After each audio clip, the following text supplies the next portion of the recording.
Konsepsi tentang keindahan sebagai sasaran pokok dari perenungan filsafati adalah sebuah sejarah filsafat sendiri. Sejak zaman Yunani kuno, keindahan dipahami sebagai common sense yang tidak jauh berbeda dengan kehidupan sehari-hari. Keindahan sebatas pada wacana objek yang dilihat atau bendanya. Keindahan sebagai sesuatu kewajaran dalam kehidupan masyarakat sehari-hari. Kajian tentang keindahan sampai pada benda seni, namun masih dalam tahapan wacana yang belum tersistematisasikan secara ilmiah.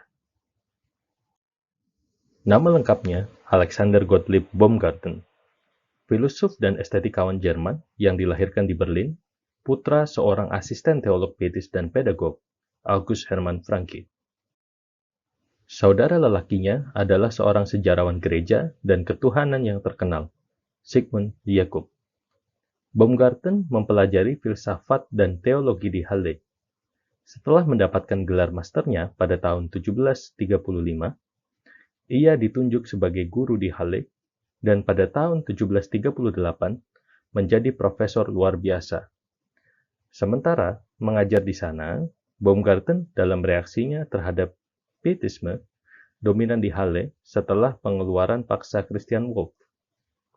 Pada tahun 1723, ia memperkenalkan kembali filsafat Wolffian. Teman sekelas Immanuel Kant ini, pada umur 25 tahun, menerbitkan disertasinya tentang puisi dalam buku Metaphysics pada tahun 1739. Disertasinya, The Philosophical Meditations, pada tahun 1735, mempengaruhi banyak klarifikasi estetika. Pada tahun 1740, ia ditunjuk sebagai profesor penuh di Frankfurt an der Oder, di mana ia tetap mengajar di sana sampai wafat. Istilah dari Baumgarten itu dalam bahasa Inggris ditulis aesthetics atau juga aesthetics, dan kemudian berangsur-angsur menggantikan semua sebutan filsafat, teori, atau ilmu tentang keindahan, cita rasa, seni tersebut di atas. Pada mulanya, memang istilah estetika tidak seketika disambut baik oleh para filosof. Bahkan ada yang mengecamnya sebagai istilah yang tak lazim dan tidak ada manfaatnya. Tetapi, tampaknya kini telah mempunyai kedudukan kokoh yang tidak tergoyahkan lagi. Baumgarten dikenal terutama pada pengenalan kata estetika untuk menggambarkan pengaruh seni dan alam, yang mana dalam perjalanan abad ke-17 menggantikan teori keindahan yang lebih tua. Baumgarten menciptakan istilah dari bahasa Yunani aesthenomai, yang disamakan dengan sentio, Latin. Dia memahaminya untuk menetapkan pengertian luar, eksternal, sebagai lawan dari kesadaran batin. Jadi, estetika adalah bidang sensate, persepsi akal dan objek yang masuk akal. Baumgarten memahami penggunanya agar konsisten dengan sumber klasik. Namun, ia juga sadar bahwa ia memperluas logika dan ilmu pengetahuan ke ranah baru. Kepentingan Baumgarten terletak dalam mengadaptasi rasionalisme Leibniz untuk kedua studi seni dan apa yang kemudian dikenal setelah Immanuel Kant pada tahun 1724 sampai dengan 1804 sebagai estetika. Sampai pada awal abad ke-18 muncul filosof Baumgarten. Baumgarten dengan mengikuti pendapat filosof ternama Gottfried Wilhelm Leibniz pada tahun 1646 sampai dengan 1716, membedakan antara pengetahuan intelektual atau intellectual knowledge dan pengetahuan indrawi atau sensory or sensuous knowledge. Pengetahuan intelektual itu disebut juga pengetahuan tegas, sedang pengetahuan indrawi dianggap sebagai pengetahuan kabur. Baumgarten merumuskan bahwa tujuan dari segenap pengetahuan indrawi adalah keindahan. Dan bagi ilmu tentang pengetahuan indrawi itu dipergunakannya istilah yaitu estetika. Jadi estetika adalah the science of the sensuous knowledge, whose aim is beauty, atau ilmu tentang pengetahuan indrawi yang tujuannya adalah keindahan. Dalam tahun 1750 sampai dengan 1758, terbitlah buku Baumgarten yang belum selesai berjudul Estetika dalam 2 jilid. Jasa Baumgarten selain memperkenalkan istilah estetika, juga mengangkat estetika sebagai pengetahuan epistemologi, sehingga menjadi cabang tersendiri dari filsafat.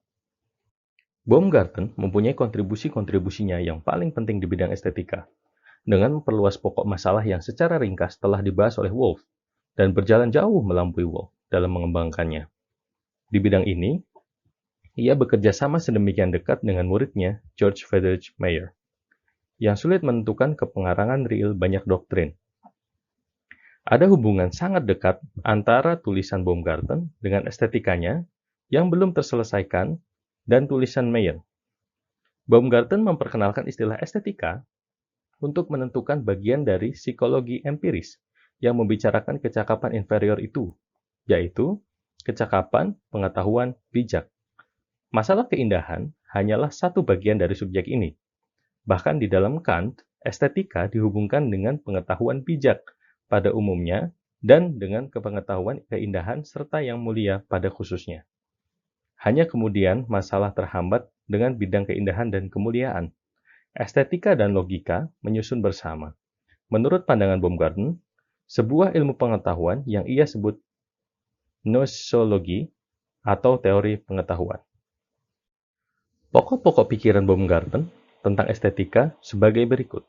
Yang pertama, dalam buku The Philosophical Meditations pada tahun 1735, istilah estetika merupakan konsepsi imajinasi sebagai kemampuan kognitif yang buah-buahnya ditandai dengan isi yang lebih kaya dan lebih limpah afektif dan kognitifnya daripada logisnya. Yang kedua, puisi, bentuk sempurna sebuah diskursus yang dicipta secara sensorial, dicipta dengan dan dalam rasa-perasa atau indera. Poetic to determine as much as possible about the things that are to be represented in a poem.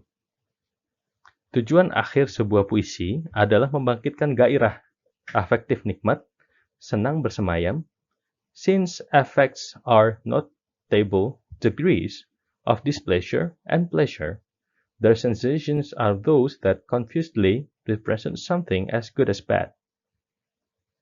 Puisi tidak bisa diklarifikasi melalui hanya melulu logis baik dan buruk, karena ia ungkapan rasa. Thus, they determine critic to arouse affects. Puisi mendorong menyentuh emosi lebih kognitif, afektif daripada kognitif. Puisi memiliki kekayaan isi imajinasi imagery lebih limpah ruah daripada isi konseptual model sains atau ilmu pengetahuan. Teori estetika Baumgarten ia bahas dalam bab psikologi dalam bukunya Metaphysics. Terbitan disertasi dan perluasannya ada dua macam representasi, yaitu yang pertama representasi intelektual, yang kedua representasi sensorial yang berasal dan diproses oleh indera atau rasa. Keduanya, representasi tersebut mempunyai satu tujuan sebagai representasi, yaitu kejernihan atau clarity. Namun, kejernihan representasi intelektual ditandai oleh cari intensif, sedangkan clarity-nya, representasi sensorik atau ekstensif yang memuat kehidupan, representasi sensorik lebih jernih atau terang, dan lebih hidup. Mengapa lebih hidup? Karena representasi sensorik merupakan karya atau kerja imajinasi. Inilah representasi estetis itu, jelas Baumgarten. Uraiannya menarik sekali. The liveliness of representation and of speech is brilliance, splendor. Its opposite is dryness. Both kinds of clarity signify comprehensivity. Dari sini jelas sekali jasa Baumgarten untuk estetika. Pertama, ia bedakan imajinasi dan kognisi. Kedua, praksis imajinasi dengan kerjanya menyentuh wilayah rasa, maka imajinasi sudah dikhususkan lebih kognitif daripada kognitif. Karena afektif, menyentuh rasa secara sensorik. Sehingga analisis pengalaman rasa estetis memang pengalaman afektif, Kognitif berkait dengan rasa perasa, bukan kognitif. Ketiga, Baumgarten tetap menaruh daya sentuh atau daya mempengaruhi sebuah karya seni itu beragam dengan aneka macam kognisi, yang a fortiori dalam tiap kognisi selalu bisa kognitif dan kognitif efek-efeknya. Menurut Baumgarten, dasar-dasar puisi dan kesenian murni adalah representasi sensitif, yang bukan hanya sensual, tetapi juga dihubungkan dengan perasaan, karenanya juga berhubungan dengan kecakapan pengetahuan dan kecakapan kehendak. Puisi yang indah adalah wacana sensitif yang sempurna, yaitu wacana yang membangkitkan perasaan yang hidup. Ini memerlukan tingkat kejelasan ekstensif luas, yang tinggi, yang berbeda dari kejelasan intensif atau intelektual. Ini berarti bahwa representasi estetis harus memiliki banyak karakteristik, yaitu harus dicirikan oleh banyak sifat yang berbeda atau unsur-unsur khusus daripada beberapa karakter yang dibedakan. Keindahan seharusnya dikacaukan dan karena itu tidak memasukkan pembedaan. Sifat utama representasi intelektual. Pembedaan dicapai dengan menyerahkan setiap karakteristik yang jelas, karakteristik representasi. Penentuan karakteristik ini mensyaratkan kejelasan intensif dan mengarah pada abstraksi konsep representasi lebih lanjut. Abstraksi ini tidak layak untuk kehidupan estetis dan mengarah pada kesombongan. Seniman bukan hanya peniru alam dalam pengertian bahwa ia menyalin alam. Ia harus menambah rasa untuk realita. Dengan demikian, ia meniru alam di dalam proses penciptaan dunia atau keseluruhan. Keseluruhan ini disatukan oleh artis melalui tema koheren, yang merupakan fokus dari representasi. Ini tidak berarti bahwa seniman seharusnya lebih menyukai fiksi dibandingkan kebenaran. Sebaliknya, pengetahuan keindahan pada hal yang terbaiknya adalah pengetahuan bijak tentang kebenaran yang dibuat hidup secara sempurna. Inilah poin utama pertemuan antara Wolff dan Baumgarten. Baumgarten menganggap bahwa karena pengetahuan rasional beberapa tatanan fakta atau banyak fakta pada umumnya tidak mungkin, maka pengetahuan harus digantikan atau dilengkapi dengan pengetahuan indah, yaitu pengetahuan bijak yang bisa dipercayai tentang hal-hal yang tidak bisa dipahami secara rasional. Pengetahuan semacam ini sama bisa dipercayanya seperti pengetahuan rasional. Unsur-unsur estetis khas proses-proses kognitif adalah induksi dan contoh-contoh. Dengan menekankan penting dan independen relatifnya, kecakapan inferior yang dianggap oleh Wolff hanya sebagai tahap pengetahuan tidak sempurna yang akan dilangkaui oleh intelek dan akal. Baumgarten membayangkan doktrin Kant sebagai tentang fungsi independen dan ganjil kebijakan di dalam pengetahuan.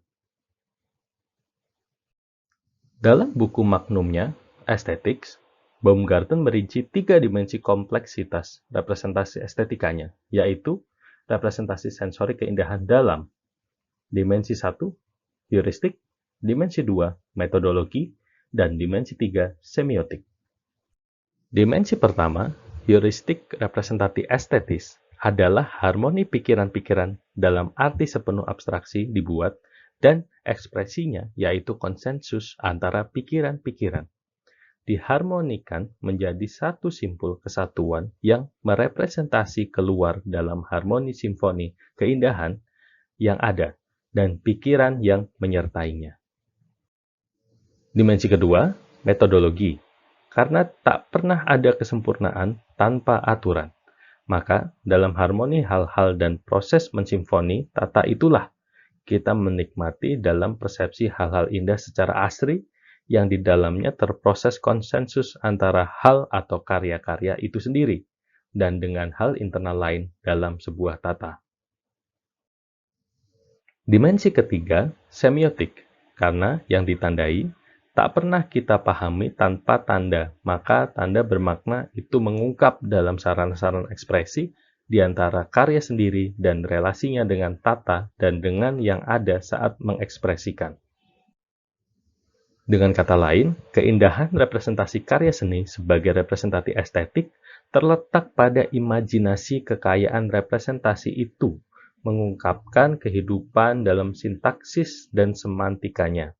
Artinya, ada koherensi truth antara yang dipresentasi dan sumbernya serta gaya penambahan diksi representasinya.